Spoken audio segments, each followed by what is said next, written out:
세상의 모든 지식 언더스탠딩. 네, 자 네. 오늘 상법 개정안이 국회에서 통과가 됐죠. 네, 예. 상법 개정안에 대해서 상법 개정이 되지도 않을 때부터 상법을 개정해야 된다고 그냥 네. 구주구장창 외롭게 외치시던 분이 네. 한 분 계시죠. 네. YG 포레스트의 천준범 변호사님이 그때부터 그냥 여기 언더스탠딩 나오셔서 주구장창 상법 개정을 외치셨는데 기억이 납니다.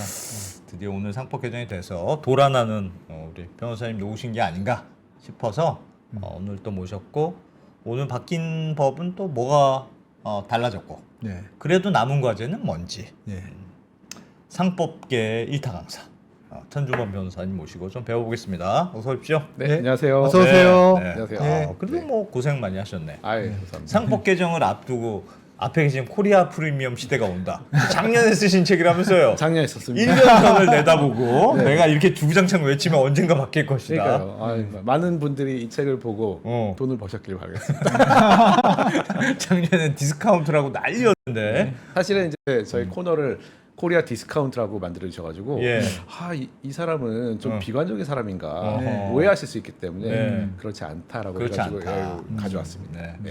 우리가 천 변호사님하고 우리 상법에 대해서 진짜 아주 심도 깊은 얘기를 네. 우리 쫙 시리즈로 배우고 있는데 그 와중에 상법 개정도 되고 해서 이런저런 이렇게 배우고 있습니다. 네, 자 아무튼 오늘도 천 변호사님이 어마어마한 PPT를 또 준비해 오셨을 테니까 네. 그거 보면서 배워보죠. 네. 뭐가 바뀐 거예요? 뭐 좀 뭐는 되고 뭐는 또 안 되고 그렇게 그렇죠. 돼 있던데. 그래가지고 제가 이제 얼마 전에 상법 개정안 자체에 대해서 이게 뭐다라는 걸 이제 설명은 한번 드린 적이 있는 것 같습니다. 예. 근데 이제 통과가 됐으니까 음. 이거는 도대체 어떤 의미가 있는지 네. 약간 위에서 이제 조망을 하면서 구체적인 얘기를 좀 해보려고 하고요. 네.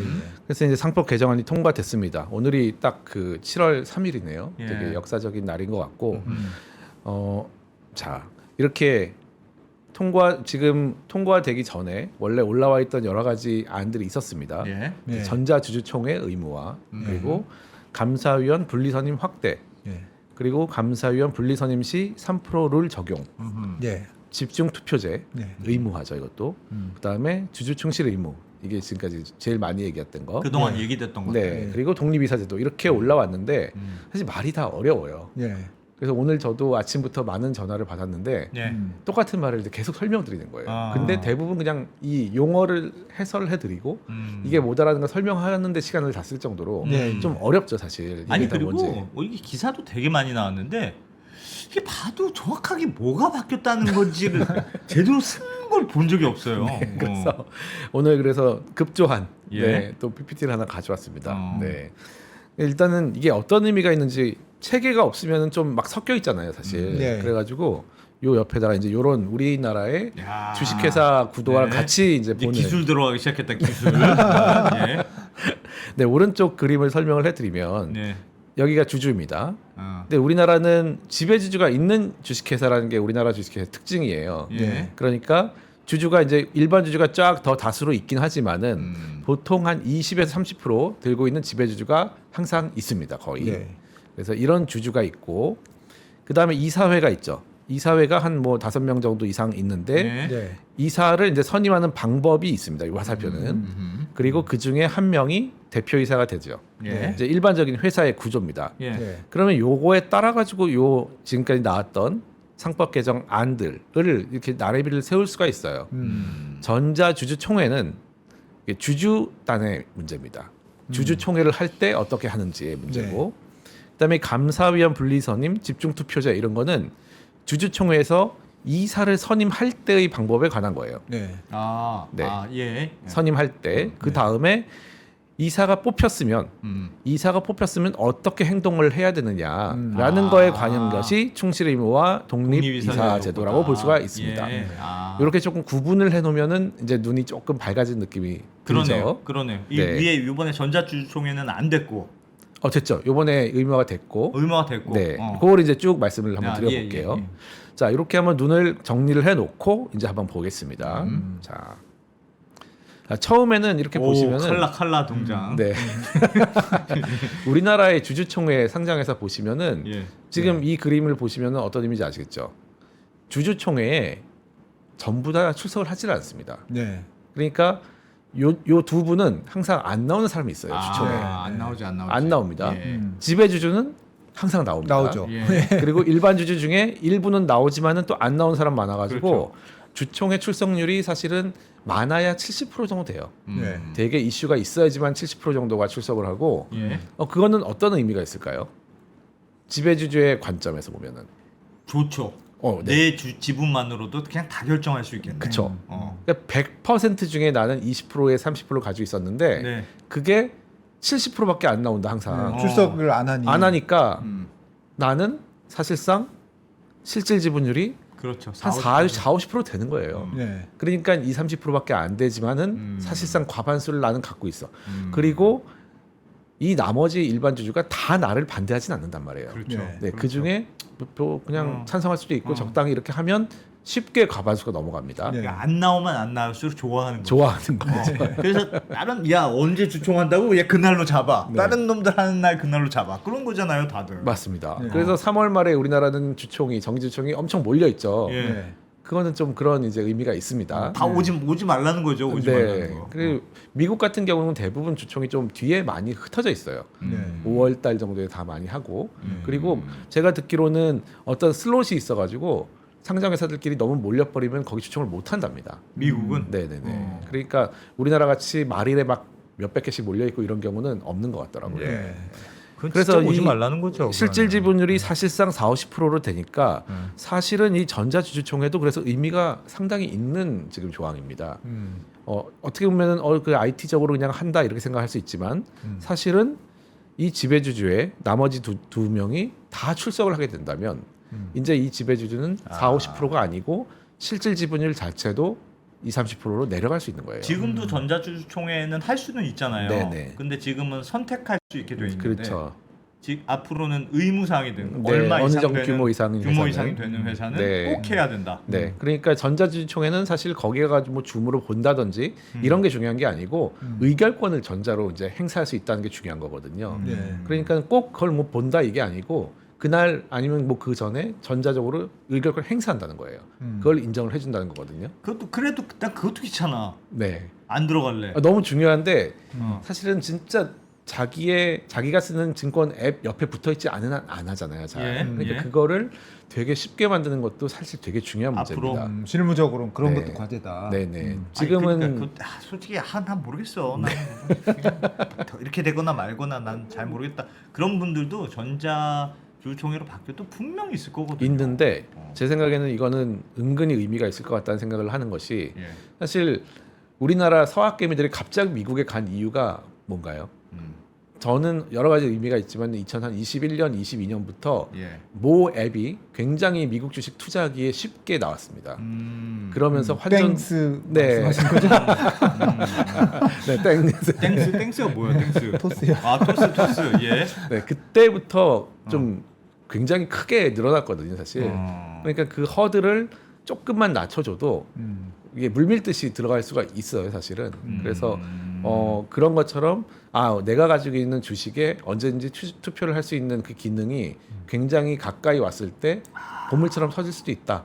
아니 토스야 많은 사람들이 써야 좋으니까 편하게 만들겠으나 기업들이 저것도 만들 텐데 야 최대한 불편하게 만들어. 버튼이야 최대한 많이 넣어. 아니죠. 지금은 이제 이런 방식으로 전자 투표를 하는 방식이 예. 아마 예탁 결전에서 날라오는 문자를 가지고 어떻게 하는 걸로 알고 있습니다. 저도 안 해봤는데 예. 이제 그런 거를 저도 옛날부터 이거를 정말 땡스 같은 앱이 옆에다가 내 주가 옆에다가 딱 표시를 해주면 얼마나 좋겠냐. 근데 하시지 않을까요? 토스의 민원. 뭐 네. 땡스뿐만 아니라 많은 네. HTS 이제 앱들이 예. 그런 것들을 기능을 제공을 하면 할수록 아마도 사람과 일반 맞지 주주가 않겠나. 네 그래서 실질적으로 의결권 행사할 수 있는 사람이 늘어나면 늘어날수록 이제 지배주주 지분율이 상대적으로 줄어드는 효과가 있어서 좀 더 어떻게 보면 이사를 선임할 때나 여러 가지 의결권을 행사할 때 일반 주주의 의사가 잘 반영될 수 있겠다. 예. 네. 그래서 이거는 어렵진 않습니다. 예. 그래서 전자주총회는 쉽게 그래도 이렇게 중요한 넘어가고요. 변화다. 네, 많이 주목은 안 받고 있지만 저는 의외로 되게 중요할 수 있다라고 보는 대주주의 분이고요. 지분율을 실질적으로 좀 낮추는 효과가 네. 있다. 그리고 어떤 운동으로도 벌어질 수 있다고 봅니다. 네. 네, 그래서 여러 사람들한테 이제 알려지면 알려질수록 예. 이거는 지속 가능성도 있는 것 같아요. 한 번 알게 되면은 사실은 다시는 잊어버리진 않을 거거든요. 네. 네.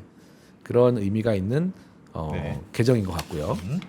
자, 이제 많은 분들이 궁금해하시는 부분은 여기에요. 이제 이사 선임 방법에 있었던 감사위원 분리선임 확대 그리고 3%룰 집중투표제 이 세 가지거든요. 예. 감사위원 분리선임 확대가 특히 제일 모르겠어요. 무슨 말인지. 화면 네. 좀 네. 띄워주시죠. 예.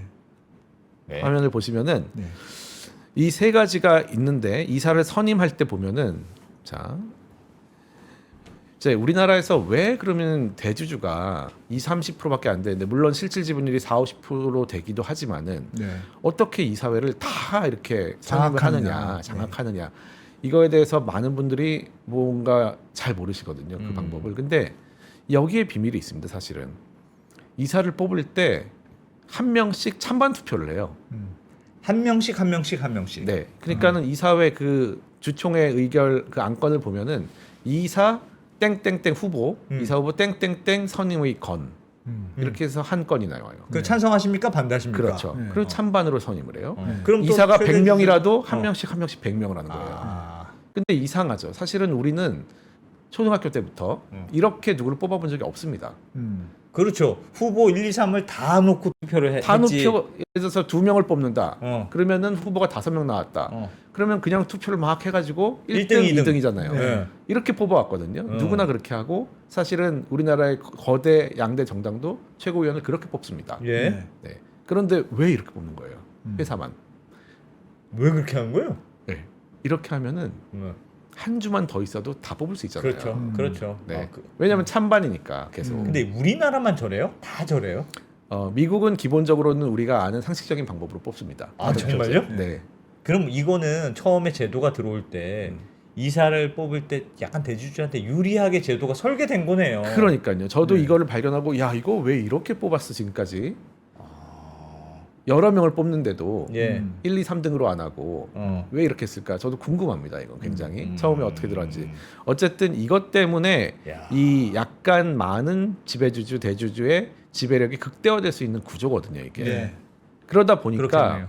아 이게 이거를 뭐 어떻게 바꾼다는 생각은 아직까지는 못한 것 같고 아 이거를 좀 어떻게 개선해 보자. 왜냐하면 이렇게 딱 하면은 한 명씩 찬반 투표를 하다 보니까 전부 다 지배주주가 선임한 이사회가 되고 그 중에 또 대표이사도 나오는 이런 구조가 될 수밖에 없는 겁니다. 네. 그러니까 이거를 이제 바꾸자는 게 왼쪽에 있는 감사위원인지 뭐 집중투표인지 이거예요, 사실. 네. 그래서 이 방법이 결국은 소수의 지배주주인데도 불구하고 이사회를 전부 다 장악하는 이 문제를 해결해 보자. 예. 이렇게 나온 여러 가지 방법 중에 이제 하나, 둘, 세 개가 지금 나와 있는 예. 거고요. 네. 그 다음에 보면은 이제 집중투표제를 먼저 보면은 이렇게 아 제발 좀 한 명만 다 뭐 다수를 선임하는 거는 뭐 생각도 하지 않고 네. 제발 한 명이라도 좀 집어넣자 예. 이런 취지에서 나온 게 집중 투표제고 일반 투자자가 선호하는 분을 하여튼 한 명이라도 뽑기 위해 한 명이라도 예. 왜냐하면은 이제 이런 찬반 투표 하에서는 어떻게 안 되니까 예.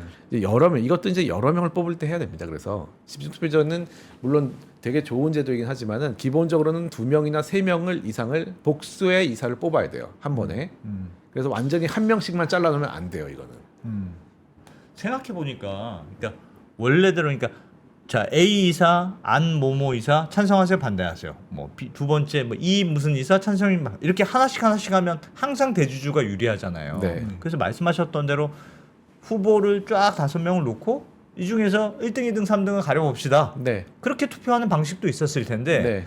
지금 요 하나씩 하는 걸 그대로 놔두고 굳이 집중 투표제란 네. 내가 5표가 있으니까 난 5표를 얘한테 한 번 쏠래. 네. 왜 더 복잡하게 만들었을까요? 너무 지금 안 대표님 저랑 지금 생각이 비슷하시고 네. 저는 그래서 이제 그냥 차라리 그걸 순서 그냥 원래대로 정상적으로 합시다. 네 지금 이제 진도가 너무 이제 뒤섞여 버렸는데 먼저 말씀을 드리면 내가 너무 앞서가시니까 역시 지금 요즘 공부를 많이 했더니만 제가. 그러니까요 너무 좋습니다. 어. 그러니까 저도 사실은 이런 복잡한 것보다는 그냥 예를 들면 상장회사에 상장회사 이제 뭐 예. 비상장까지 하긴 좀 그러니까 예를 들면 상장하면은 이사들은 전부 다 임기 맞춰. 그리고 정기주총에서 매년 또는 2년에 한 번씩 전부 다 재선임하는 거야. 예. 그러면은 무조건 5명이든 10명이든 그때 똑같이 뽑히는데 그러면은 재신임을 하려면 이제 엑스트라 후보가 있어야 되잖아요. 예. 네. 그 후보까지 합쳐가지고 네. 1년 동안 못했으면은 재신임 안 돼. 음. 그래 계속 뭔가 프리미어리그처럼 예. 바꿔주는 그런 아, 방식이 그냥 좋지 항상. 않느냐라고 이제 어제부터 말씀을 여기저기 드리고 있습니다. 아, 그래요. 네, 원 대표님이 간파하셔가지고 깜짝 놀랐습니다. 그렇게 하는 게 훨씬 간단한 것 같은데 네, 굳이 그러니까 지금에 있는 제도 순서대로 한 명씩 뽑는다는 걸 유지한 상태에서 집중 네. 투표제를 넣는 거잖아요. 네, 네. 그게 좀 왜 굳이 그렇게 해야 그러니까요. 될까? 저도 그러니까 아마도 지금까지도 저도 이거에 대해서 아주 좀 심각하게 생각은 못했는데 예. 점점점 요즘에 이건 문제는 이 한 명씩 찬반하는 게 가장 큰 문제구나. 근본적인 네, 문제구나. 생각보다 네. 거기에 그러니까 디테일이 이거를 이제 뭐 하지 마 하는 게 사실 조금 회사들의 자유를 침해하는 것 같기는 합니다. 예. 뭐 이렇게도 할 수 있고 저렇게도 할 수 있는 거니까. 음. 하지만 최소한 상장 회사라면 표준화가 돼야 되는 거고. 네. 그러니까 당신들은 이렇게 대중이 들어오는 회사일 때에는 최소한 이렇게 여러 명을 한꺼번에 뽑으면서 다득표로 해 이렇게 하는 건데. 하는 것도 좋지 않을까라는 생각을 사실은 이 책을 쓸 때도 했고요. 그래서 뒤에 좀 써 있습니다. 네. 이번에 집중 투표제 의무화는 안 됐다면 안 들어갔잖아요. 안 됐죠. 어. 그래서 이게 지금 빠져 있는 거고 일단 이렇게 한 명만이라도 좀 뽑을 수 있는 그런 제도로 들어와 이제 있고 뭐 말씀하시기로는 뭐 다음 어떤 뭐 그 국회에서나 아니면 예. 처리를 하겠다라고 말씀은 하시는데 추가로 더 공청회가 아마 있을 것 같습니다. 네. 네, 그래서 공청회에서 좀 더 뭐 개선이 되거나 다듬어질 걸로 보이고요. 예. 자, 이거 집중투표제는 그래서 어렵지 않습니다. 여러 명을 뽑을 때 자기 의결권의 2배 이상, 3배, 그러니까 뽑는 이사만큼의 의결권을 더 주고 예. 한 투표권을 더 명한테 주고. 몰아줄 수 있게 하는 그런 방법입니다. 한 명이라도 하여튼 대주주 네, 외의 사람이라도 뽑히게 하자. 뽑히게 하자. 자, 그 다음에 이제 감사위원 분리선임 확대. 이거는 쉽게 말하면은 이제 이 한 명의 이사가 감사 역할을 하는 이사가 있어요. 그게 감사위원회의 위원입니다. 네. 그러니까 감사위원은 오늘도 많은 분들이 이 부분은 이제 헷갈려 하시는데 감사위원은 이사입니다. 감사위원은 이사예요? 네. 이사. 네. 예. 왜냐하면 이게 역사가 있는데 우리나라 이제 주식회사에서는 감사가 있습니다. 원래. 네. 네. 감사는 1962년 상법 때부터 쭉 있었던 유구한 제도예요. 네. 근데 감사는 무조건 지배주주의 지분율은 대최대주 지분율은 3%로 제한이 돼요. 그러니까 감사는 이상한 짓 하는지 네, 감독하는 거죠. 감독하는 사람이니까. 그래서 이사회의 멤버이긴 한데 음. 투표권은 없어요. 예. 네, 그래, 와치만 하는 거예요? 네네, 그냥 감독만 하고 물론 막강합니다. 모든 걸 열어볼 수 있으니까. 그러니까 최대 주주는 3%까지만 제한해놨단 말이에요. 근데 예. 그때 당연히 최대 주주의 일가 친척이나 계열회사는 당연히 합칩니다. 그것이 이제 우리나라 법의 원칙이에요. 왜냐하면 네. 다 말을 들으니까 하나로 합쳐가지고 3%다 이렇게 하는 원칙이 있었는데 이제 감사가 너무 무력한 거예요. 네. 왜냐하면 감사가 혼자이기도 하고 예. 또 투표권이 없잖아요, 이 사회에서. 그러니까는 좀 힘이 없는 경우가 많아서 또는 이제 미국식 제도를 들여온다고 해가지고 감사위원회라는 걸 이제 만들었습니다. 네. 이거는 이사가 감사를 대체하고 이사가 감사 역할을 하는 거예요. 아, 그럼 원래 이사회에 이사들이 쭉 있는데 네. 감사는 한 명만 있고 원래는 한 명만 있었어요. 나머지는 이사들이 있는데 네. 이 이사들까지 넣어서 감사위원회라는 감사는 빠지고 아, 아예 감사는 감사 빠져버리고 빼고? 예. 감사위원회에 이사들이 뭐 2-3명 모여가지고 당신들이 감사 역할을 해라. 이 제도가 감사위원회예요. 아, 굳이 감사 둘 필요 없이 네네네. 그냥 이사를 감사위원회 이사를 두자. 그래서 임의적으로 할 수 있는 데가 2조 원 이하, 자산 2조 원 이하 회사들이고 그 이상은 이제 감사위원회를 해야 됩니다. 반드시 감사로 딱 그러니까 투표권 없는 감사 두지 말고 네. 투표권 있는 감사위원회를 맞습니다. 아. 그렇게 하라는 이제 그것이 감사위원회인데 그래서 큰 회사는 지금 다 감사위원회로 돼 있거든요. 예. 네. 근데 문제가 생긴 거예요. 아까 보시면 그림을 다시 보시면 이 이사라는 사람들은 예. 지배주주가 실질적으로 찬반 투표로 다 선임한단 말이에요. 네. 예. 근데 감사는 거기서 빠져 있었는데 원래는 감사위원회에 있는 이사들까지도 지배주주가 선임하는 거예요. 네. 그럼 이상해졌잖아요. 감독이 안 되죠. 네. 아, 감사 원래는 감사위원회 올리려고 한 이렇게 건데. 디자인했는데 미국에서는 그게 되거든요. 네. 왜냐하면은 아. 여러 명이 합쳐가지고 이제 얘기도 하고 하면서 감독을 할 수가 있는데 여기는 그거는 오히려 완전 반대로 최대 주주의 영향력이 더 세졌다. 세졌어요. 위원회라고만 만들면 뭐 하냐? 네. 숫자만 늘리면. 그러니까 이런 다 일이 우리나라 대주주가 법에서 되게 정하는데. 많았어요. 사실은 미국식 제도를 그냥 무비판적으로 갖고 오면 우리나라 현실에 안 맞는 경우가 참 많았습니다. 예. 좀 이제 멋있어 보이니까 가져오지만. 예. 그래서 감사위원회 딱 가져왔더니 이거는 지배주주가 선임한 사람들이 다 감사위원이 되네. 예. 문제는 감사는 없어지고 오히려 너무 좋네. 아. 하니까 이거 안 되겠다 싶어가지고 이 제도가 그래서 예외가 되는 겁니다. 다시 예. 감사위원회의 위원을 뽑을 때에는 다시 감사처럼 뽑아야겠다.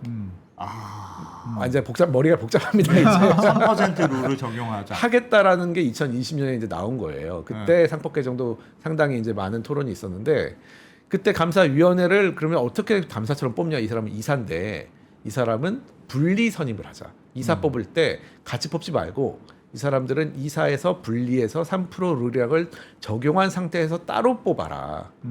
그 분리라는 게 네. 말이 참 분리라니까 어려운데 그냥 말씀하셨던 감사 역할을 하는 이사들은 네. 뽑을 때 네. 어떤 이사가 감사위원회라는 그 그룹 안에 넣을 거냐? 네. 그 사람을 뽑을 때는 하여튼 옛날처럼 무조건 3% 그렇게 해라. 대주주는 3%만 쓸 수 하라는 있도록 해라. 취지였어요. 맞았어요. 근데 이제 그러면 이제 안건명을 보면 좀 이해가 쉬운 시인데 그 전까지는 이제 이사, 사내 이사, 누구 선임의 건 이렇게 올라와요. 그런 네. 거기에 찬반을 하죠. 예. 그러면 이제 감사위원인 이사 분리 선임을 할 때는 원래는 이사를 먼저 뽑아놓은 다음에 네. 이사들끼리 누가 감사위원회 이렇게 해가지고 뽑았단 말이에요. 그 안에서. 예. 그러니까 다 지배주주가 뽑은 사람들끼리 감사위원이 됐어요. 예. 그러니까 이제는 그렇게 안 하고 감사위원이 될 사회이사 누구 선임의 건 이렇게 됩니다. 처음부터 주총에서 아예. 그러면 이 사람은 뽑히면 감사위원 되는 거예요. 근데 그 이사는 예를 들면 어차피 이사라면서요. 감사위원회에 들어가지만 이사라면서요. 이사죠. 근데 보통 우리가 생각하는 이사는 그냥 백상무 뭐 그런 거잖아요. 회사에 있는 그냥 그 임원들이잖아요. 이사죠. 등기이사. 그러니까 등기이사죠. 거긴 등기이사고. 네네. 그러니까 요 백상무는 이제 비등기이사인 경우가 많고 예. 여기는 이제 등기이사들을 말하는 거죠. 다 이사회에 실제로 들어가는. 실제로 이사회에 들어가는 그럼요. 이사인데 네. 네 역할은 감사 역할을 하는 거야. 맞아요. 그러니까는 이때 감사위원을 분리 선임한다고 했을 때에는 이제 기존의 지배주주 측에서는 저 사람들은 투표권이 있다. 이사회에서 쉽게 말해가지고 대표이사를 뽑을 때 한 표를 던질 수 있는 사람인 거예요. 예. 그러니까 어떻게 보면은 감사하고 다른 점입니다. 감사는 아무리 강력해도 대표이사 뽑을 때는 투표권이 없어요. 질문 있습니다. 네. 그럼 감사는 예를 들면 그 전에는 야 회사가 어떻게 자기들끼리만 뚝딱뚝딱 경영하니 외부 사람도 하나 들어와서 사회이사처럼 그런 취지죠. 네. 와서 감사가 뭐 하는지 지켜다 보고 그거 한다는 거잖아요. 감사가. 네, 맞습니다. 그래서 요거는 대주주도 3% 지분만 인정해 줄게. 네. 하여튼 회사 아닌 사람들이 주로 해서 뽑아. 네. 이게 감사였는데 그렇죠. 이사는 아무리 감사위원회라는 카테고리에 들어가더라도 네. 이사는 어차피 투표도 하고 경영을 하는 거잖아요. 그렇죠. 근데 감사위원회라는 게 무슨 의미가 있어요? 그냥 이사잖아요. 하지만 역할이 이사는- 그 중에 감사 역할을 하는 위원회에 소속돼 있는 겁니다. 그러니까 국회에 있는 어떤 소위원회 이런 비슷하다고 보시면 돼요. 같은 국회의원인데 이 사람은 법사위고 이 사람은 정무위고 이렇게 네. 돼 있잖아요. 그런 난 식으로 얘는 이사긴 감사위. 이사인데 네. 나는 이 회사를 네. 경영하는 사람 중에 하나인데 그렇죠. 근데 내 하는 일은 감사야. 네. 물론 다른 것도 할 수 있지만 그 위원회의 일을 주로 하는 거죠. 참 애매하. 참 네, 복잡합니다. 그래서 굳이 왜 그런 걸 했는지 모르겠네요. 그냥 감사를 하면 되지. 감사가 이제 계속 감사가 문제가 있고 잘 역할 못 하니까 다른 걸 해보자 해가지고 가져온 게 감사위원회고 이제 감사위원회가 그런데 또 역할 못 하니까 3%를 다시 적용한 게 2020년인데 이때 이상한 일이 하나 발생을 합니다. 예. 그러면은 당연히 여기 있는 이제 그림에 있는 3% 룰에 관련된 건데요. 이제 분리 선임 확대라는 거는 그래서 2020년에 한 명은 감사위원회가 보통 3명 이상으로 돼 있거든요. 왜냐하면 사회이사가 3분의 2 이상이어야 되기 때문에 네. 3명으로 구성해서 2명은 사회이사, 1명은 사내이사로 해요. 예. 그거를 1명에서 2명 또는 전원으로 늘리자. 이게 이제 확대예요. 이건 어렵지 않죠. 감사위원을 전부 다 분리 선임을 한다. 근데 이 3% 룰이라는 게 원래부터도 당연히 특수관계인을 합친 일가 친척을 다 합쳐서 3%였어요. 예. 그게 진짜 이상해요. 그게 이제 어떻게 보면 다 자기 말 듣는 사람이니까 그렇게 하는 건데 이때 3% 룰을 적용을 할 때 예. 사외 이사인 경우에는 예. 따로따로 띄어서 3%라고 그 법이 정해집니다.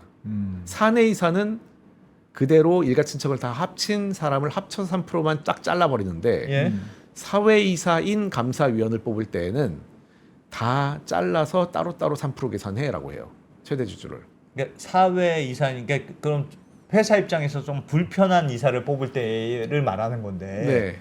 불편한 이사를 뽑을 때의 투표를 대주주가 더 커져요. 대주주 뭐 친척, 만화의 뭐. 친척 뭐 원래는 그거를 다 합쳐서 최대 3%만 최대 3%만 하기로 했는데 네. 좀 불편한 사람 뽑을 때는 오히려 나 갑자기 3%, 부활. 나 3%, 너 3%, 제 3% 그렇게 쓸 수 있다고 한다. 그런 법이 생긴 거예요. 오히려 더 이상하게 이상하죠. 바뀌고. 이상합니다. 굉장히 이상한 법이 제 기억에는 이제 2020년에도 상법 개정할 때 굉장히 주목을 많이 하고 얘기 많이 했었는데 한 그 법안이 실제로 국회에 올라가기 한 3일 전인가 바뀌었어요. 그래서 저희도 발견을 하고 이거 도대체 뭐냐 이거 막 우왕좌왕하다 갑자기 휙 통과된 적이 있거든요. 야, 그건 정말 로비를 받았나 보다. 그러니까 진짜로. 굉장히 이상하죠. 네. 근데 누구나 이제 이상하다고 했는데 그게 이상한 대로 튀긴 했습니다. 3%를 룰을 이렇게 감사위원 선임할 때 일가 친척을 찢어버리니까 예. 일가 친척끼리 싸울 때 도구가 된 거예요. 그래서 이거를 이용해 가지고 뭐 형제들끼리 싸우거나 아니면은 이거를 아예 다른 사람한테 넘겨 가지고 부활시키거나 3% 이상으로 막 이상한 일이 많이 발생했습니다. 그래서 야, 그것만으로도 엄청난 또 파급 효과가 있었군요. 그렇죠. 그래서 그게 이제 5년 동안 있다가 너무 이상하잖아요. 사실 진짜 사회이사는 더 어떻게 보면 객관적이고 독립성의 사람이 들어와야 되는데 지배주주 지분율이 이만큼 늘어나게 되는 거예요. 네. 3%를 그냥 무력화시킨 거죠, 사실상. 사실상. 그 문구도 굉장히 이상합니다. 복잡하게 돼 있고요. 그거를 이제 싹 다 지워버리는 게 3% 룰 적용인데 이번 개정안이. 이번 개정안에. 근데 저는 제가 보기에는 이거는 진짜 거의 오류를 수정하는 수준의 너무 사필 규정 그냥 다시 바꿔야 되는 건데 어떻게 보면은 기사는 이 3% 룰이 되게 중요한 것처럼 많이 나와 있더라고요. 지금 원래 3%를 있는데 이게 굉장히 쟁점이었고 이거에 대해서 막 밀고 당기게 있었던 것처럼 나오는데 실제 그런지는 잘 모르겠어요. 왜냐하면 이거는 너무나 상식에 반하는 것이 그냥 다시 정상화됐을 뿐인 건데 네. 이게 왜 쟁점이었을까? 굉장히 저도 궁금합니다. 야, 네. 그러네. 일단 뭐 약간 반대가 있었기 때문이죠. 굳이 뭐 해석을 한다면. 그렇죠. 네. 그러니까 기존의 사회이사에 대해서 이상한 거를 집어넣었던 사람들이 반대를 하셨을 수도 있고. 그러면 앞으로는 분리선출이 이미 있던 거고. 네. 그러면 회사 내에서 이사 중에 감사 역할을 하는 이사를 뽑을 때는 이제 반드시 합산 이제 3%를 이제 무조건 적용합니다. 대주주는 아무리 다 뒤져봐도 네. 3%밖에 적용 못한다. 맞습니다. 그럼 결국은 대주주 아닌 사람들의 의사에 따라서 네. 감사가 한 명은 뽑힌다. 이제 한 명은 됐고 확대 부분은 지금 유보가 됐기 때문에 이제 2명이나 전체를 선임하는 거는 이제 추후로 약간 미뤄진 최소한 한 상태입니다. 명은 그런 사람이 들어가게 될 거다. 네, 이제. 한 명이 사실 2020년에 했어야 되는 건데 5년이 지금 이제 미뤄진 상황인 거죠. 네. 그렇군요. 자, 알겠습니다. 굉장히 복잡하지만 그래도 네. 이해가 되신 하나씩 하나씩 듯하고. 따라가고 있습니다. 네. 그래서 이제 여기 쓴 감사 역할을 하는 이사는 감사와 같이 최대주주의 의결권을 3%까지만 특수관계인 합산해서 이제 되게 됐습니다. 이번 건으로. 근데 네. 요게 아마 1년 유예가 된 모양이에요. 시행이. 저거는 또 네. 그러니까 통과가 되더라도 이제 공표일로부터 1년 이런 식으로 미루는 경우가 있거든요. 네. 그래서 아쉽게도 요거는 다음 정기주총에는 해당이 안 됩니다. 지금. 아하. 네. 그 다음 정기주총부터 해당이 되고 임시주총이 물론 있으면 되겠지만 예. 3월 기준으로는 안 될 것 같다. 그리고 자, 그 다음에 보면은 요거는 이제 이사가 모두 선임된 상태에서 다음에, 예. 네. 어떻게 하느냐, 이제 아하. 당신들의 행동을 좀 이렇게 조절을 하겠다. 예. 이런 법이거든요. 그래서 여기 보면은 이제 지배주주가 있는 주식회사에 일반 주주가 주황색이 요거는 이제 출석 안 하는 분은 좀 다른 색깔로 표시를 했습니다. 네. 근데 이분들까지도 이제 출석하지 않지만 이익을 고려하라는 뜻입니다. 예. 네. 근데 주주충실이면 우리가 상당히 얘기를 많이 했고 결국은 이해 충돌인 경우에만 적용되는 그런 법이고 예. 그 이사회가 근데 지배주주가 이렇게 다 선임을 해놓은 사람들이란 말이에요. 네. 그런데도 불구하고 이런 주황색의 일반 주주도 고려를 하라는 뜻이 됩니다. 예. 그래서- 그래서 그러니까 지배주주와 네, 나머지 주주들의 이해관계가 서로 엇갈리는 의사결정을 할 때. 할 때. 어. 그리고 이제 독립이사 제도라는 거는 지금의 사회이사를 전부 다 이름을 일단 독립이사로 바꿉니다. 그리고 일반적으로 이제 4분의 1 적용받는 회사들이 3분의 1 이상으로 조금 늘어나요. 그리고 큰 회사들은 여전히 뭐 2분의 1 이상이니까 똑같고. 근데 저는 이 독립이사라는 거는 거의 논의가 안 되고 있긴 한데 네. 이것도 약간 전자주주총회처럼 은근히 좀 파급력이 있을 수 있다. 왜냐하면 말의 힘이 꽤 세기 때문에 지금까지는 사실 사외이사로 선임되실 때 보면은 사외이사니까 뭔가 나는 그냥 외부인 그리고 회사에 좀 관여하면 안 될 것 같고 그런 어감이 있어요 사실은. 사외니까. 사- 언어의 사외이사. 힘, 네, 언어의 힘이 좀 음. 있을 네. 것 같다는 기대를 하고 있고요. 예. 그리고 독립이사임과 동시에 거기에 정의를 좀 쓰거든요. 지배주주 등등등으로부터 독립적으로 의사결정하는 이사다라는 말을 써놔요. 그러면 이제 사실 법이 이런 거 감사위원 분리선임 확대 같은 거는 어려워가지고 이사님 잘 몰라요 사실. 근데 그 말은 되게 쉽거든요. 아 당신은 지배주주 경영진으로부터 독립적인 의사결정을 해야 돼.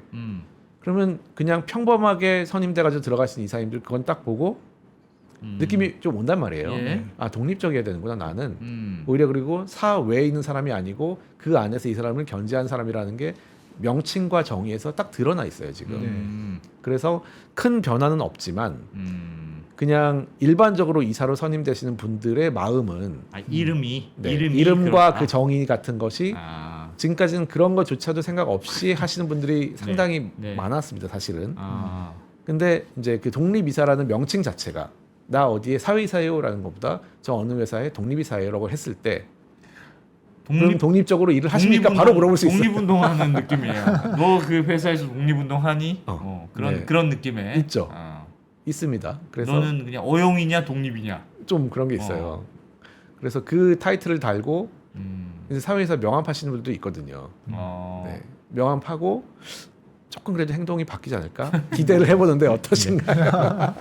그 주주 충실 의무와 관련해서 네. 주주 충실 의무가 그러니까 소액 주주들도 의사결정한테 신경 써야 된다. 네. 그건 알겠어요. 네. 그럼 신경 쓸 거는 같아요. 네. 근데 썼는지 안 썼는지는 결국은 법이 판단하게 될 거잖아요. 네네. 그럼 결국 그 말은 내가 당했다고 느낀 소액 주주가 네. 소송을 해야지만 아 너는 주주 충실 의무를 안 했구나. 그게 드러나는 건가요? 그러니까 결국은 네. 소송을 통해서만 이게 넌 주주 충실 의무를 지켰어 안 지켰어? 뭐 그게 원칙적인 모습인데 예. 실제로 미국에서는 다 그렇게 되게 수십 년 동안 판례로 쌓여 있죠. 그래서 그 판례가 뭐 1심도 있지만 대법원까지 가가지고 결정되는 이제 케이스가 엄청 많이 쌓여 있는데 예. 그게 사실은 오늘도 그 말씀을 많이 드렸는데 한국은 그 케이스 회사도 좀 적고 시장도 작기 때문에 그 케이스가 쌓일 때까지는 좀 많이 걸릴 것 같다. 어떤 걸 주주 충실 네. 의무를 안 지킨 걸 볼 건지. 왜냐하면 미국 사례가 한국에 그렇게 적용되기도 쉽지가 않습니다. 왜냐하면 미국에서 안 하는 것들을 굉장히 많이 하기 때문에 우리나라 기업들이 그래서 미국에 없는 그 현상들이 굉장히 많아요. 예. 그러니까 그대로 갖다 쓰기가 좀 어렵습니다. 그래서 한국만의 케이스가 많이 쌓여야 되는 상황인데 어렵죠. 사실은 작고 별로 그렇게 회사가 많지 않기 때문에. 그래서 일본도 비슷한 상황이었거든요. 근데 일본은 또 이제 일본 사람들의 좀 특성상 굉장히 꼼꼼하게 가이드라인을 많이 만들어놨습니다. 그래서 그 가이드라인 보면 좀 깜짝깜짝 놀라요. 미국 법을 완전히 씹어 먹어가지고 자기네들 식으로 다 적어놨어요 이거를. 근데 그 말은 어쨌든 소송의 결과로 가이드라인이 만들어질 테니까. 아니에요. 일본은 자기네들 케이스도 있지만은 그냥 케이스가 선례가 없는 경우도 이렇게 해야 된다라는 가이드를 아예 정부가 정부가 미리 아. 정부 부처에서 그걸 쫙 써놨어요. 그래가지고 뭐 M&A 지침, 무슨 지침, 공개매수 지침 이런 것들이 거의 미국 최신법에 일본화 돼 있습니다. 예. 그래서 우리나라도 이게 사실은 그런 주주 충실 의무 케이스가 판례가 되고 대법원까지 가는 데는 1년에 뭐 한 개 나올까 말까일 거예요, 아마도. 그리고 몇 년에 하나씩 그런 아주 천천히 쌓일 거기 때문에 주주 충실 의무라는 게 들어왔으니까 이거를 위해서 어떻게 할지를 좀 뭐 정부 부처나 이런 데서 가이드를 좀 만들어 주시는 게 맞지 않나 하는 생각이 좀 듭니다. 제가 왜 이런 말씀 드리냐면 우리나라는 이렇게 집단 소송제가 미국처럼 그렇게 충분히 발달되어 맞습니다. 있지가 않아서 네. 예를 들면 내가 소송을 하는데도 이게 어쨌든 회사 잘못했어요. 예를 들면 뭐 이상한 짓을 했어. 그럼 내가 나 아무래도 억울한데 그 소송 지난한 소송 과정을 거쳐야 네. 결국은 저 회사가 잘못했다는 게 이후에 한참 이후에 드러나니까 그럼요. 그렇다고 해서 누군가 용감한 사람이 대신 한 명만 해주면 다 퍼지는 것도 아니고 자동으로 내가 꼭 소송에 참여해야지만 내가 뭐라도 보상을 받을 수 있으니까 이게 실제로 바뀌더라도 얼마나 현실적으로 바뀔 것이냐 네.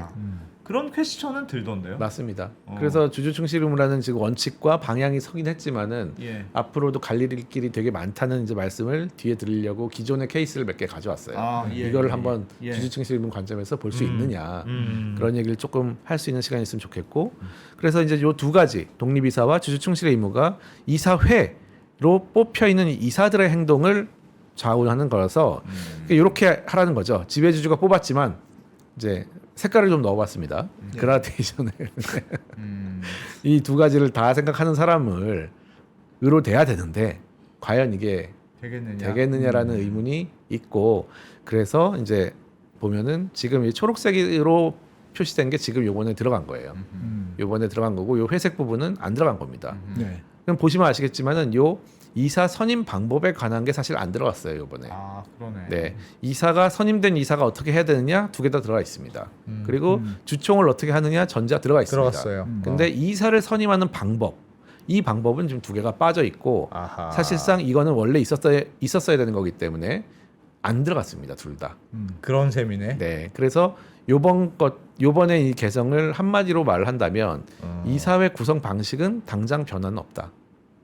그런데 기존의 이사라도 이제 주주충실 의무 때문에 전체 주주의 이익을 고려해야 되고 지배주주와 독립해서 결정해야 된다는 원칙을 그냥 말했을 뿐이다. 그러면 이제 누구나 이제 생각이 이제 왔다 갔다 하시겠죠. 이게 과연 될 것인가 안 될 것인가. 네. 사실은 이제 현실적으로는 보통 어떤 결정을 바꾸기 위해서 사람을 바꿔주죠. 예. 그러니까 요 회색 부분이 빠르게 좀 들어와야지 좀 근본적인 사실은 문제 해결은 근본적인 될 수 변화가 있다. 있을 텐데 네. 이 사회는 거의 그대로 아니냐. 사람은 그대로인 거니까요. 아. 그리고 뽑는 방법 자체가 많이 바뀐 게 없습니다 지금. 그리고 전자주총회가 되더라도 이 아까 말씀드린 대로 뭐 주총 출석률이 갑자기 드라마틱하게 올라가거나 그러진 또 않을 거기 않을 때문에 거니까. 아. 실질적으로 40~50%의 지배력을 행사할 것이고 그러네. 그래서 물론 굉장히 중요하고 오늘 의미 있는 날인데 예. 아직은 요 회색 부분이 남아 있기 때문에 그리고 사실 이 외에도 많이 고쳐야 될 게 많습니다. 그래서 동력은 계속 좀 가져가면 좋겠다. 네. 여기서 빵빠레를 터뜨리지 않았으면 좋겠다라는 생각이 그나마 있습니다. 감사위원 분리할 때 대주주의 지분율은 조금 예전보단 제한된다. 네, 그거 그거 딱 하나. 하나. 사실은 하지만 그거는 2020년에 됐었어야 되는 거. 원래 네. 했었어야 되는 거다. 근데 그거를 5년 동안 이상한 제도를 운영을 하다가 그냥 바꾼 거 정도입니다.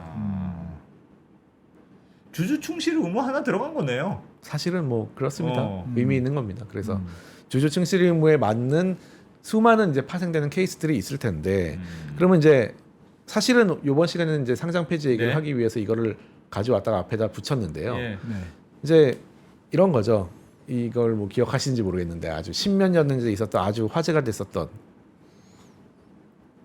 북극의 눈물. 네. 네. 어, 그래서 북극의 눈물. 이제 맞아. 그거를 한번 좀 AI를 돌려봤더니 이렇게 네 이렇게 한번 뭐 잘 아, 그려주네요. 예. 네, 네. 개미의 야. 눈물. 네. 그래서 사실 상장 폐지 부분이 일반 주주에게 가장 눈물을 흘리게 만드는 거거든요. 상장 폐지. 왜냐하면 사실 일반 주주는 지분율이 중요하지가 않고 네. 이걸로 뭐 돈을 벌려고 한 건데 황금성이 없어지는 순간 이건 휴지가 되는 거고 그렇죠. 네. 누구한테 팔 수가 없습니다. 예. 그러니까 그냥 제로가 되는 거예요. 주가 폭락이 아니라 주가가 제로가 되는 거랑 똑같은 효과. 상패가 되면 진짜 타격 크죠. 타격이 굉장히 크고 음.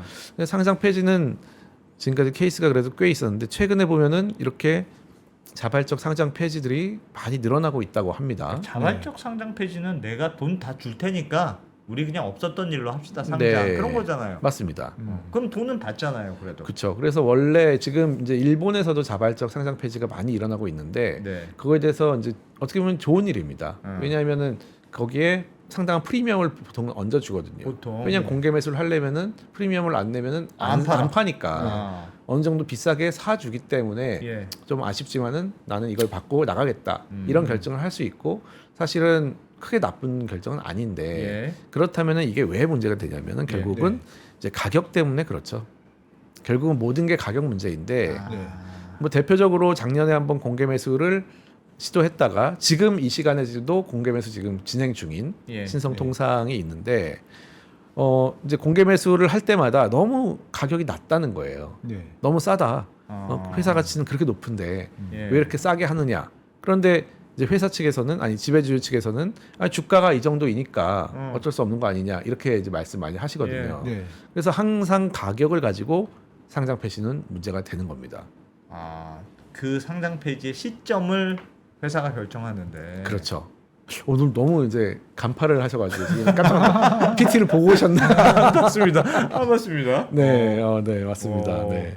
시점 문제가 가장 큰 문제였고요 시점을 지금까지는. 결정하니까 M&A 할 때도 그렇잖아요. 네. 그래서 뭐 신성통상 같은 경우는 이렇게 지배 구조가 돼 있고 이 신성통상이 상장 회사인데 이 두 개의 비상장 회사가 지금 공개 매수를 진행을 하고 있고 예. 여기에 성공을 할지 여부는 아마 이게 9일까지인가 그럴 거예요. 아마도 8일까지인가 9일까지 네. 한 다음에 그 결과가 나올 것이고 작년에는 실패를 했어요. 이제 상장 폐지를 하려면 95% 이상 지분율을 확보를 해야 되는데 그걸 실패를 한 적이 있었습니다. 이제 기존에 이게 왜 문제가 되는지를 한번 쭉 옛날에 또 옛날 얘기를 하면서 네. 앞으로 주주충실 의무 시대에서는 어떻게 우리가 생각을 해봐야 될까 봐야 되는데 이제 지배주주가 100% 회사를 만들고 싶을 때가 있습니다. 여러 가지 의미로. 네. 네, 뭐 다른 사람들의 의견 없이 나 마음대로 하고 싶다. 내 마음대로 할 거야. 근데 뭐 그거는 돈이 있으면 언제든지 할 수 있는 거예요. 예. 그렇죠. 상장을 한 이유도 투자를 받기 위해서 한 거기 때문에 언제든지 하면 되는데 문제는 돈이 없죠. 지배주주가 100% 만들 회사를 만든 법은 보통은 상장회사 이제 30% 정도의 지분을 갖고 있고 일반 주주가 있으면 그냥 공개 매수를 하면 됩니다. 예. 그렇죠. 공개 매수를 해가지고 90%까지 샀어요. 예. 근데 안 돼요. 2명 정도 이제 10% 정도가 남은 거예요. 예. 왜냐하면 나는 훨씬 더 많이 올라갈 줄 알고 산 사람들이 있을 거 아니에요. 예. 네. 그러면 안 팔죠. 매수 가격은 너무 낮다. 이렇게 나갑니다. 그럼 상패가 안 돼. 상패도 안 되고 100% 회사도 안 되고 음. 아무것도 안 되는 거예요. 예. 네. 그래서 이렇게까지 만들어야 되거든요. 5%까지 만들면 우리나라 법상 5%까지 하면 그 다음부터는 강제로 할 수 있어요. 자기의 공개 매수를 열심히 해가지고 가격을 계속 높이겠죠. 그래서 이제 95%를 만들면은 그 다음부터는 매도 의무가 발생합니다. 그 다음부터는 이제 이거를 좀 저희 용어를 별로 되게 안 좋아하는데 스퀴즈 아웃이라고 그래요. 짜낸다고 해서 5%부터는 알박기를 이제 못해요. 인정 안 해주는 거죠. 네, 5%까지는 그래서 매도 의무는 발생하는데 다만 이때도 가격은 협의를 하다가 안 되면 법원에 청구를 할 수가 있습니다. 네. 그래서 공정한 가액으로 산정하라고 법에 써 있어요. 예. 네. 그럼 이게 정식 방법이에요. 예. 상패시키고 100% 만들 때는 기본적으로 열심히 공개 매수해가지고 지금 신성통상 하는 것처럼 95%를 만들고 네. 그 다음에 매도 청구해라. 이게 원칙이거든요. 예. 네.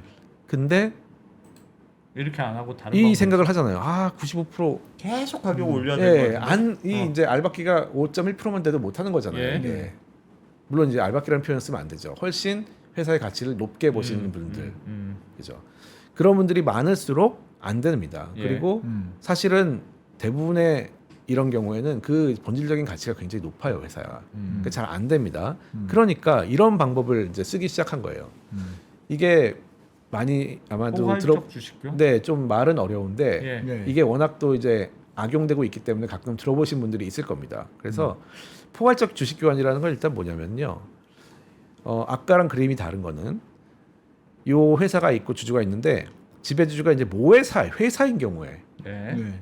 이 경우에 이 지배주주 이 모회사가 30대 70으로 됐는데 이게 30% 자회사로 있으니까 좀 복잡합니다. 이 주주한테 다 우리 모회사 주주로 올라오세요. 예. 그리고 밑에 자회사는 100% 자회사로 만들겠습니다.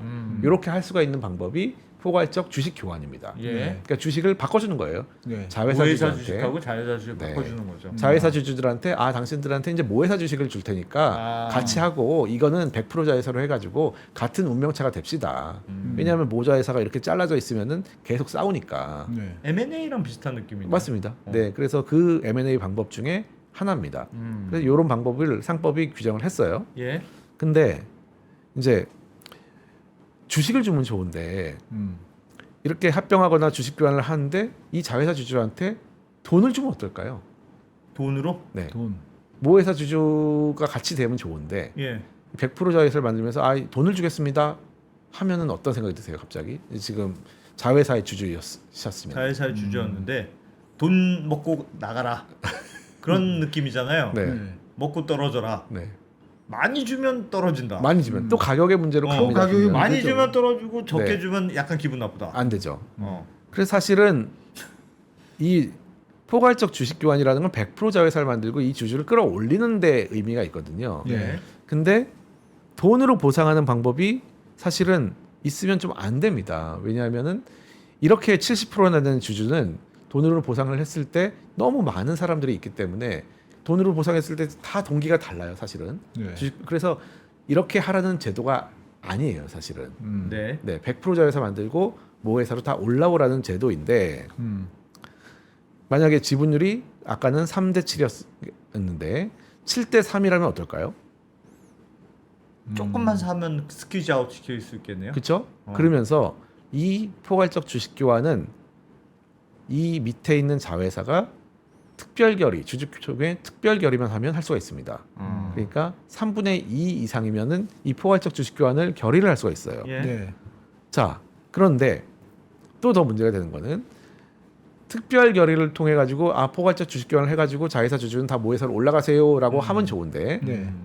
여기 보시면은 이 상법에 그 대가 자회사가 되는 그 자회사 주주에게 전부 또는 일부를 돈 또는 그밖의 재산 한마디로 이거는 복잡하게 써 있지만 돈으로 줄 수 있다는 내용이에요. 네. 예. 근데 이거를 돈으로 줄 수 있다 이렇게 써놓지를 않고 마치 계약서에 이런 걸 쓸 수 있는 것처럼 굉장히 숨겨놨어요, 사실은. 네. 한마디로 모회사 주식을 안 주고 돈으로 줄 수 있다. 돈으로 줄 수 있다. 근데 네. 그게 왜 문제일까요? 근데 자, 그게 그 문제 그걸 한번- 정확하게 모르겠어요. 그렇죠. 그래서 이제 이렇게 되는 겁니다. 이렇게 100% 주주 만점 모자에 돼야 되는데 예. 돈으로 준다고 하니까 현금을 지급했다. 네, 현금으로 이제 지급을 하는 거예요. 예. 네. 그러면은 이제 돈이 문제가 됩니다. How much? 네. 얼마 줄 건데? 얼마 줄 건데? 아니 그러니까 제가 그럼 주주예요. 네. 자회사에 저 주주예요. 일반 네. 주주인데 모의사에서 돈 줄 테니까 나가 떨어져라. 네. 아까 마음에 아까 안 들면 말고. 매도 청구권, 지배주주의 매도 청구권 할 때는 95%까지 산 다음에 응. 법원에 청구를 할 수 있었죠. 예. 네. 그때 공정한 가격이라고 써 있습니다. 예. 네. 네. 그런데 이때는 저 예전에 이제 많이 저희가 얘기해봤던 두산 한 달 평균. 한 달 평균법이 뭐냐면 최근 한 달. 합병했을 때 어. 합병할 때 이 삼성물산 합병 같은 거에 적용됐던 시가 주식의 이 지금의 시가를 기준으로 한 달 전까지 일주일 전까지 전날의 주식 주가의 가중 평균을 그냥 평균 한다. 낸 평균 네. 내서 한다. 한 것이 바로 그 가격이 돼요. 그러니까 공정한 가격이 아니고 시가에 완전히 연동이 돼 있는 거예요. 예. 그게 합병 때도 그렇지만 이 포괄적 주식 교환이 똑같이 적혀 있습니다. 그러니까 가격을 여기에 맞출 수밖에 없다는 거예요. 지금 느낌 좀 오시나요? 무조건 저걸로 해야 돼요? 네, 가격을? 네. 근데 난 싫어요. 난 이 주가로 하는 게 회사가 아주 괘씸해. 괘씸하죠. 주가가 낮을 때 하필 이런 걸 한다고 해. 나 괘씸해. 나 안 받을래. 안 받을래 할 수 있죠. 그러면 되잖아요. 왜냐하면 이거는 나의 재산권의 문제고 네. 회사의 의사결정이 아니다 지금 이거는. 예. 물론 회사가 완전 모자회사 관계로 바꾸려는 그런 의사긴 하지만 어. 이건 내 돈을 뺏어가는 걸 수도 있고 그쵸. 내 나 갑자기 싫어. 그렇죠. 어. 그런데 아까 말씀드린 대로 이거는 특별 결의 사안입니다. 그래서 특별결의 사항은 뭔데? 밑에 있는 이 회사의 주식 이 삼분- 자회사가 예. 주총을 통해 가지고 이 포괄적 주식 교환을 할지 결정한단 말이에요. 예. 근데 7대 3 이제 요 앞으로 다시 가면 예? 자 7대 3이면 모회사도 이 자회사의 주주예요. 예? 우리도 주주예요. 음. 그러면은 이 모회사가 사실 3분의 1을 넘었단 말이에요. 음. 그러면은 어떤 가격이든 그때 결정하면 결정돼요. 가격은 결정돼. 끝납니다. 음. 그때 시점에 가격으로 포괄적 주식 교환을 할 수가 있습니다. 그치? 안 받으면 안 돼요? 난 싫어. 난 안 판다. 결정했잖아요. 의사 결정을 한 겁니다. 음. 그래서 66.7% 있는 주주가 결정을 하면 포괄적 주식 교환은 그냥 교부분 방식으로 끝나요. 그냥 무조건 안 네. 받을 수가 없어요. 물론 반대하면 나중에 반대 주주의 매수 청구권이라는 걸 행사할 수는 있습니다. 예. 비슷한데 그것도 시가에 거의 연동이 돼 있습니다. 아 정말요? 네. 그러면 사실상 반대할 수 있는 방법이 없어요? 거의 없어요. 좀 이따 이제 케이스를 실제 알려드릴 텐데 어머나. 그러니까 이게 아까 이게 법은 분명히 와. 이걸로 이제 피눈물을 흘리신 분이 많아요. 그러니까 원래는 95%까지는 어쨌든 만들어 열심히 돈으로 만든 다음에 강제로 가져오는 게 법인데 이 법을 이렇게 이용하다 보니까 95%한 사람 아무도 없어요. 66.7%만 있으면은 똑같은 걸 할 수 있으니까. 저거는 특별 결의를 통해서만 저렇게 할 수 있습니까? 특별 결의도 돼 있습니다. 그러니까 3분의 2는 돼야 그렇죠. 되고 네네. 그러니까 모회사의 지분율이 많은 경우에만 가능하고 그래서 이제 모회사 지분율이 3분의 2 이상일 때는 아. 언제든지 포괄적 주식 교환의 위험에 노출돼 있는 거예요. 사실은 아. 무섭죠. 되게 무서운 겁니다 이게. 저도 언더스탠딩의 소수주주인데 나 완전히 이게 쫓겨나겠네. 자. 네. 갑자기 느낌하고 오시는 거 같은데. 네? 와, 저 완전 소수주인데. 예. 자, 이런 케이스가 하나 있었는데 예전 케이스입니다. 이게 2019년 케이스인데 예. 예전에 이 대전에 있는 갤러리아 타임월드라는 그 백화점이 있었어요. 네. 근데 이제 한화가 요 갤러리아가 그걸 인수했었습니다. 상장 회사를. 그래서 모회사 자회사 관계로 있었어요. 예. 그래가지고 근데 이 초록색이 자회사의 주가고 이 나머지는 이제 비슷한 회사인 광주신세계 그리고 코스피가 이렇게 벤치마크로 들어가 있습니다. 네. 모회사가 70%를 들고 있었어요.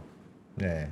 그럼 자회사가 근데 이때 갑자기 주가를 보시면 이게 와. 뚝 떨어집니다. 갑자기 예. 이게 코스피보다도 훨씬 떨어지는 거니까 무슨 일이 있었나 봐요. 그렇죠? 예.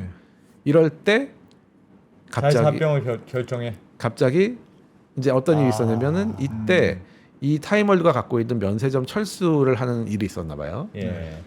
그래서 38,700원이었는데 갑자기 이 공시 이후에 뚝 떨어지더니 이제 10,000원대까지 떨어졌습니다. 아. 그런데 요때 갑자기 교구분 방식의 포괄적 주식 교환을 하겠다. 와, 진짜 악독하다. 그래서 너무너무 이제 깜짝 놀랐죠. 주주들이.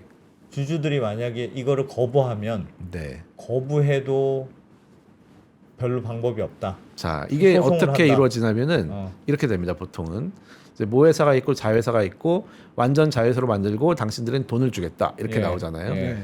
그러면 처음엔 일단 공개 매수를 합니다. 무조건 예. 그래도 공개 매수를 하는데 이거는 공개 매수가는 임의로 정하긴 하지만은 이때 그래도 주가를 기준으로 약간의 프리미엄을 주잖아요. 네. 그때 당시에 이제 26,000원을 공개 매수가로 했습니다. 네. 근데 이 공개 매수를 먼저 하고 그 다음에 교부금 주식 교환을 합니다. 돈을 주고 내보내는 걸 하고 네. 그때도 반대를 하면은 아까 말씀드린 매수 청구권을 행사를 합니다. 예. 협의를 하고 그 다음에 법원 신청을 할 수도 있어요. 자, 그런데 순서가 공개 매수, 교부금, 그 다음에 매수 청구인데 그 가격이 전부 다 시가에 연동이 돼 있다 보니까 이렇게 계속 주가가 살살살 오르는 상황에서 이 결정을 하면 공개 매수가가 제일 비싸고 제일 먼저 하는 네. 그 다음에 교부분 방식의 주식 교환할 때 그 가격이 좀 앞에 있으니까 더 싸요. 매수 청구권은 앞에 2달을 기준으로 해요. 네. 그러니까 더 싸요. 아. 그러니까 한마디로 앞으로 돌아가니까 공개 매수에 응하는 게 최고의 선택이 돼요. 이때는 오히려 뒤로 갈수록 싸지니까. 네. 그러니까는 주주들은 어쩔 수 없이 이거를 받을 수밖에 없는 상황이 됩니다. 근데 왜 매수 청구 왜 그러니까 그때도 가격을 할 때 네. 너무 이렇게 시점으로 마음대로 하면 좀 그렇다. 네. 그래서 주가 말고 그 공정 가치? 네. 뭐 그래서 자산 가치를 평가하는 그런 방식으로도 그렇게 하면 뭐, 좋죠. 둘 중에 고르도록 하거나 뭐 그렇게 보완 장치가 좀 있어. 사실은 그걸 하라는 게 이 매수 청구권은 기본적으로 협의의 기준 가격은 2달 평균으로 하지만은 예. 법원은 가서 그냥 신청할 수 있다고 돼 있기 때문에 예. 법원이 정말 잘 봐주신다면은 확 올릴 수도 있는 거거든요. 그러니까 그거는 그러니까 사실은 가격이라는 게 매우 상대적이니까 네. 나는 팔아야 되는 사람은 너무 싼 거고 산다는 사람은 너무 비싼 거고 뭐 네. 그렇죠. 서로 늘 다르잖아요. 그렇죠. 그러니까 이거는 자산 가치에 비해서 너무 좀 심해. 심하다. 그래서 이 경우엔 그냥 자산으로 하자. 음. 뭐 그런 정도의 구제는 할 수 있으면 좋은데 예. 이제 상장 회사인 경우에는 시가를 기준으로 하고 법원도 좀 안타깝게도 상장 회사인 경우에는 시가에 좀 많이 구속이 됩니다. 그래서 이런 매수 청구권 결국 결정 사건이 있는데 그런 결정 신청을 하더라도 상장 회사에서 올려준 케이스는 이제 그때 삼성물산 합병 때 한 9,000원 정도 올려줬던 55,000원이 6만 그때 그 케이스가 거의 유일해요. 그러니까 일반적인 사건에서는 법원이 시가에서 크게 벗어나는 결정을 하려고 하지 않습니다. 네. 그럼 저거는 버틸 수는 아예 없다는 거예요? 나는 네. 팔고- 그냥 공탁해버립니다 돈을. 아. 안 나간다고 하면은 이 사건 매수 청구권 사건까지 갔는데 그때는 돈을 2만 얼마로 해가지고 그냥 법원에서 공탁해놓고 사건을 합니다. 그 언제든지 가져가라고. 저 경우에도 5%그 스퀴즈 아웃 그게 적용됩니까? 이때는 안 되죠. 그냥 이때는 그냥 예, 끝이에요. 포괄적 결정되면 주식기관으로 그냥 끝이에요? 끝이에요. 음. 그러니까 3분의 2 주주는 95% 스퀴즈 아웃을 안 하고도 어. 그냥 이런 방식으로 언제든지 소수 주주를 내보낼 수가 야. 있어요.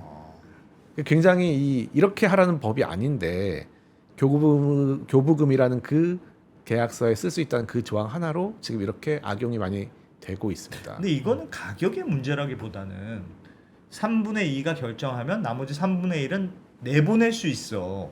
그게 좀 과한 것 같은데. 사실은 그게 만약에 주식으로 준다면 예. 다르지 않습니다. 괜찮습니다. 주식으로 주면 왜냐하면 모회사로 올라가기 때문에 네. 모자회사가 이제 합쳐진 거고 어. 같이 사업이 잘 되고 안 되고가 같이 가잖아요. 아. 그러니까 현금은 여기서 그거를 딱 잘라버리는 거거든요. 아니, 이게 3분의 1로 결정해서 네, 그냥 껍데기만 바꾸는 거야. 네. 라고 하면 그거는 그럴 수 있는데 그럴 수 3분의 있죠. 2의 의사결정을 같은 할 배를 수 또 있는데 타는 거니까. 근데 배에서 아예 내려버리라고 하는 거기 때문에 이제 문제입니다. 배에서 내리라는 걸 나머지 3분의 1 무슨 오징어 게임입니까? 이게 무슨 오징어 게임도 그러니까 아니고 95%까지는 그런 걸 할 수 있다는 게 법의 사실은 결단이라고 할 수 있는데 예. 95%까지는 했으면 어. 나머지는 이제 뭐 내보내도 된다. 이게 되는데 그럼에도 불구하고 공정한 가격이라고 써 있는데 이제 3분의 2 포괄적 주식 교환에 돈 주는 걸 합쳐버리니까 3분의 2 주주는 언제든지 3분의 1 주주를 돈 주고 쫓아낼 수 있다라는 게 돼버리고 심지어는 이제 이런 모자 회사 이거의 이제 유일한 그 방법은 그 허들이라고 하면 모회사가 있어야 된다는 거거든요. 예. 그러면 이제 모회사가 없어요. 만약에 내가 직접 가지고 있어요. 예. 그럼 어떻게 할까요? 내가 직접 가지고 있어요. 예. 그냥 제가 모회사가 최대 없어. 주주. 모자 회사 관계가 아니고 제가 그냥 그냥 70% 최대 주주예요. 주주예요. 어떻게 하면 돼요? 그러면 그럼 아까처럼 공개 매수해서 아니죠. 스퀴즈 아웃 아니죠. 그거 아니에요? 아니죠. 이렇게 좋은 제도가 있는데. 아, 회사를 하나 만들어. 예, 회사 하나 만들어 거기다 현물 출자를 해버려요. 그러면은 모회사가 생겼잖아요. 갑자기. 노회사가 생겼어. 그러면 바로 이걸 할 수 있는 거예요. 대박이다. 그러네요. 자, 이 주주충실 의무 전 세상에서는 이런 것들도 이제 횡행했습니다. 지금 그럼 주주 충실 의무가 생기면 그러니까 이게 어떻게 되느냐가 저도 저건 안 돼요 이제 그럼? 한번 이제 이때 쟁점은 예. 아까 이제 안 대표님 말씀하신 것처럼 주가 폭락을 했는데 이때 주식 교환하면 되냐? 네. 이게 사실 소송에서는 거의 유일하게 들이댈 수 있는 주장이었어요. 음. 아니 왜 이런 시기를 하느냐? 근데 이제 법원에서 볼 때는 뭐 시기 결정을 어떻게 뭐 법원이 결정할 수 있냐? 회사가 난 회사가 이때가 알아서 하는 좀- 거지. 이렇게 했기 때문에 거의 기각이 되었고 예. 그러면은 특별 결의 가능한 모회사 3분의 2 모회사는 뭐 언제든지 이렇게 할 수 있는 거냐? 재산권 침해할 수 있는 거냐? 이런 주장도 다 가능합니다. 근데 이것도 잘 먹히지 않았고요. 자, 그래서 이제 우리가 충실 의무가 오늘 통과됐고 이제 곧 공표가 될 텐데 예. 그 다음에는 도대체 이거는 어떻게 되는 거냐? 분명히 비슷한 케이스가 있으면은 또 논의가 될 것 같아요.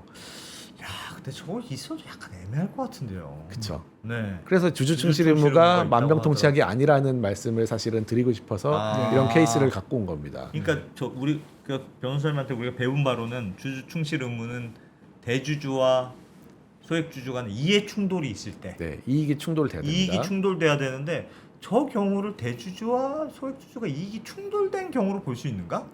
그러니까 그 이익이라는 거를 이제 우리 법원은 보통 법적인 이익이냐 사실상 경제상 이익이냐라는 걸 좀 나눠요. 예. 그래서 구조적으로 뭔가 이익 충돌을 하는 경우는 있습니다. 합병 비율 같은 건 확실하니까. 얘가 좋으면 얘가 나쁘고 네네. 얘가 좋으면 얘가 나쁘고 그래서 만약에 이 경우에도 어. 뭔가 비율이 잘못됐다 이런 어. 거는 말할 수 있을 거예요. 예. 근데 주가가 이렇게 팍 떨어졌을 때 왜 합니까? 이런 것들을 과연 이익 충돌을 할 수 있는 그러니까 것인지. 저게 대주주만 좋고 네. 소액주주만 이게 트레이드오프 관계에 있는 거냐? 네네. 그냥 소액주주는 나쁜 거지만 네. 쌀 때 팔아야 되면 그럼 대주주만 되게 좋은 거냐? 네. 그게 명확하지 않은 것 같은데. 그렇죠. 그래서 뭐 이제 이런 거는 우리나라에 미국에도 비슷한 케이스가 있긴 합니다. 이런 거는 모자의 합병으로. 그래서 이런 경우에는 사실은 미국에서는 모회사를 빼고요. 자회사 주주들끼리만 결정을 합니다. 자회사의 일반 주주끼리만. 네. 그래서 이 가격이 맞느냐? 그러니까 특별 결의를 할 때 3분의 2가 모회사라고 해가지고 그걸 합쳐가지고 의결을 하지를 않고 예. 요 사람들을 빼버리고 나머지 3분의 1끼리 말을 해가지고 그 의결을 해가지고 찬반을 투표를 합니다. 그렇게 하면은 이 가격이 만약에 너무 낮다고 생각하면 거기서 부결이 날 거잖아요. 예. 그러면 못 하는 거예요. 음. 이제 이런 식의 미국식 법리가 사실은 적용될 수 있는 케이스입니다. 근데 우리나라 법에는 그게 보완돼야 있지는 되는데. 않고 그게 합리적인 것 같은데요. 네. 이런 게 있었어요. 네. 되게 좀 이거는 지금 법이 좀 이상하게 돼 있네. 이상하게 이런 게 뭐 한두 개는 아니지만 이것도 진짜 좀 이상하게 돼 있네.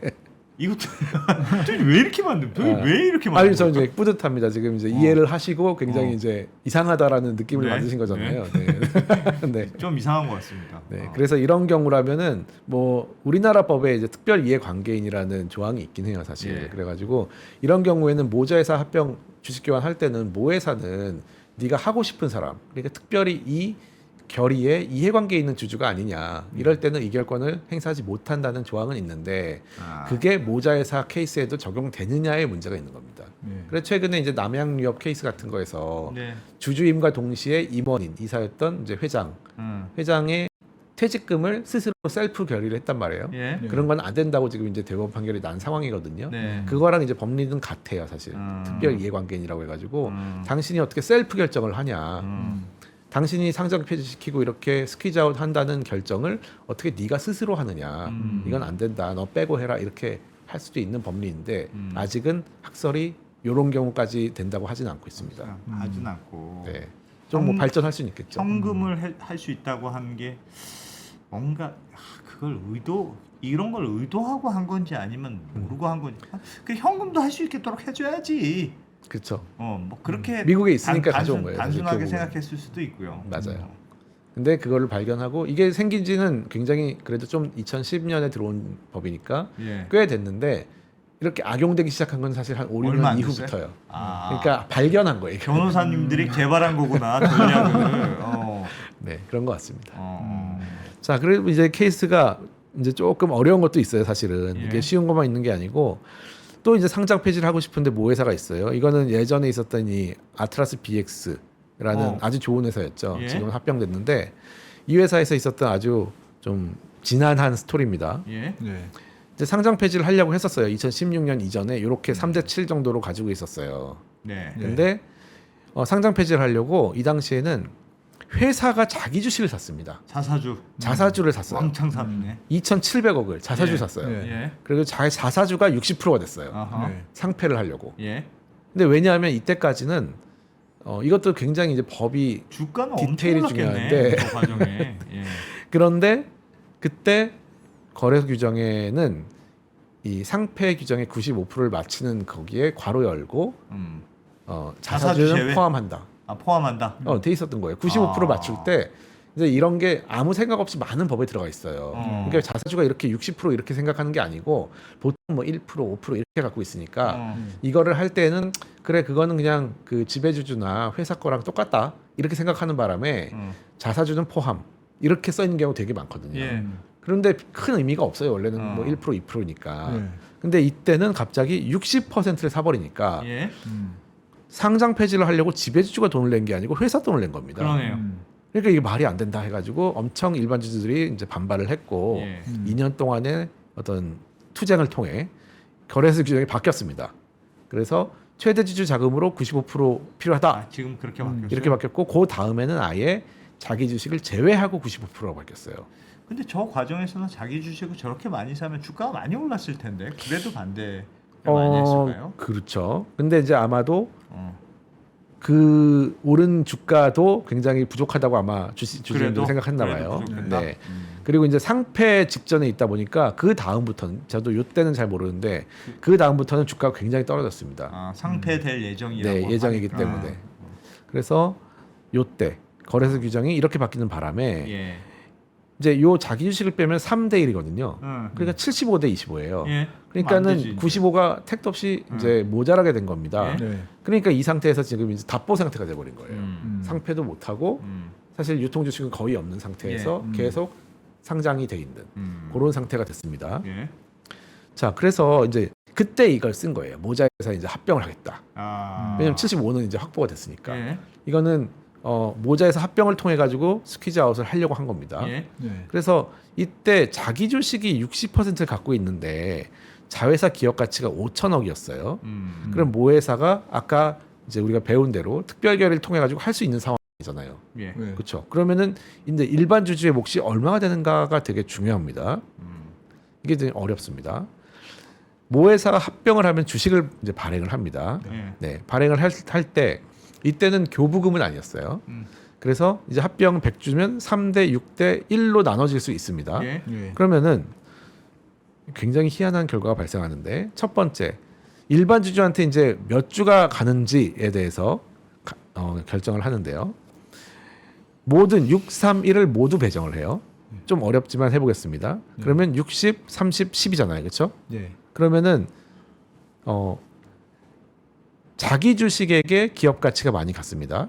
그리고 30주는 다시 모회사가 가져가요.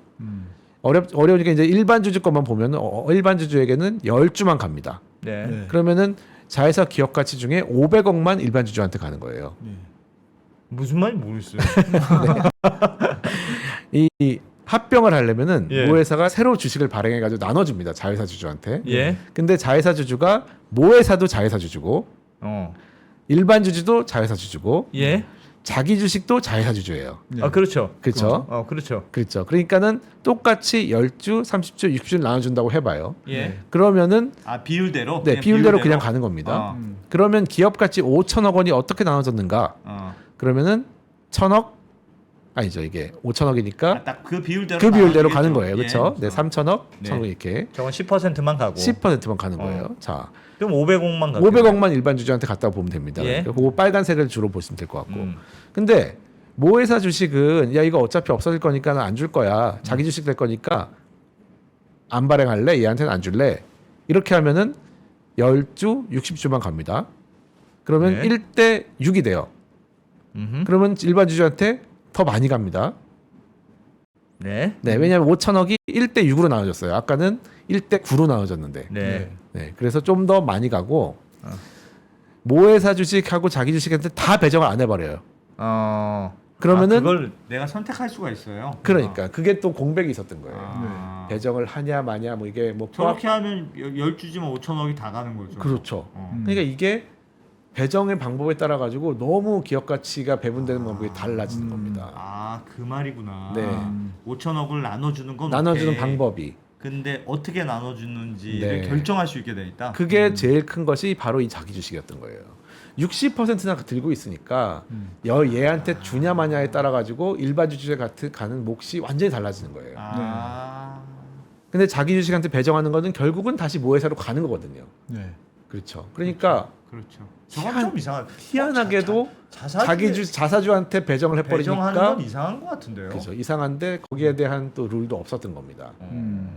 그러다 보니까 배정하는 케이스도 있었고 그 전에도 안 하는 케이스도 있었고 막 되게 중구난방이었던 거예요. 예. 네. 하지만 그 문제가 그때까지는 이렇게 자기주식 비율이 별로 안 되는 회사였어요. 그러니까는 일반 주주가 뭐 좀 차이가 있더라도 뭐 10주인데 10.5주냐 뭐 이런 정도의 차이밖에 없었는데 이제 60%까지 가다 보니까 네. 야 이거 뭐 우리한테 500억만 주는 거냐 뭐 이렇게 어. 모회사 다 가져가는 거냐 이렇게 나왔던 겁니다. 아하.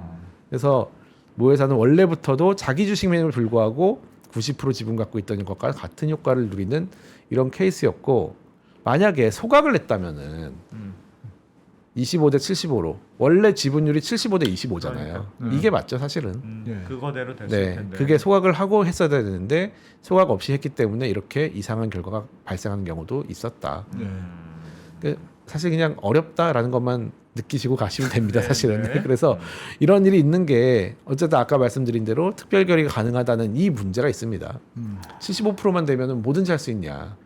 그냥 한 달 평균법으로 돈 주고 그냥 내보내면 되냐? 이런 이슈까지 있기 때문에 사실 이런 것들도 많이 바뀌어야 되고 지금 개정될 것이 굉장히 많은 상태다. 네, 라는 말씀을 드리고 싶네요.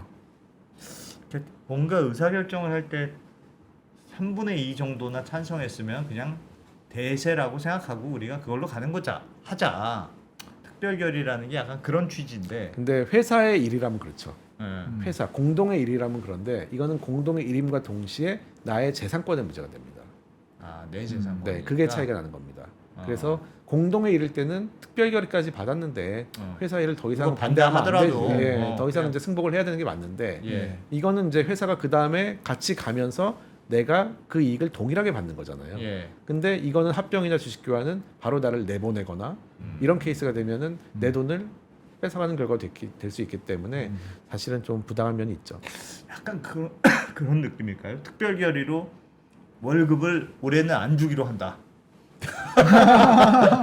그거는 약간 이제 그런 느낌, 좀 그런 느낌이 느낌이네요. 있습니다.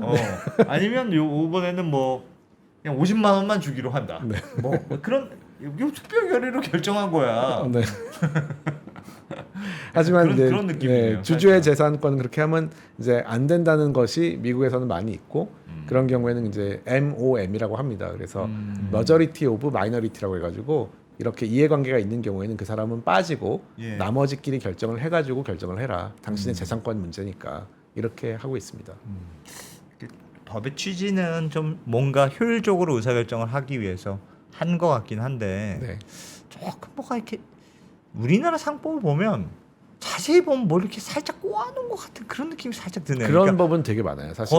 빠져나갈 만한 뭐가 하나씩 들어가 있는 그러니까 취지는 항상 있는데 그걸 희한하게 빠져나갈 수 있는 그게 조항들이 어떤 있는 경우에 그런 게 많이 발생하는지 아세요? 어떤 경우다. 주로는 이제 다른 나라 거를 그냥 가져왔을 때 그런 게 많이 가요. 네, 그 취지를 별 생각 정확하게 없이. 딱 그 부품을 가져와서 맞췄는데 대충 맞는데 사실은 딱 맞지 않잖아요. 네. 그럼 빈틈이 막 생기는 거죠. 사대주의.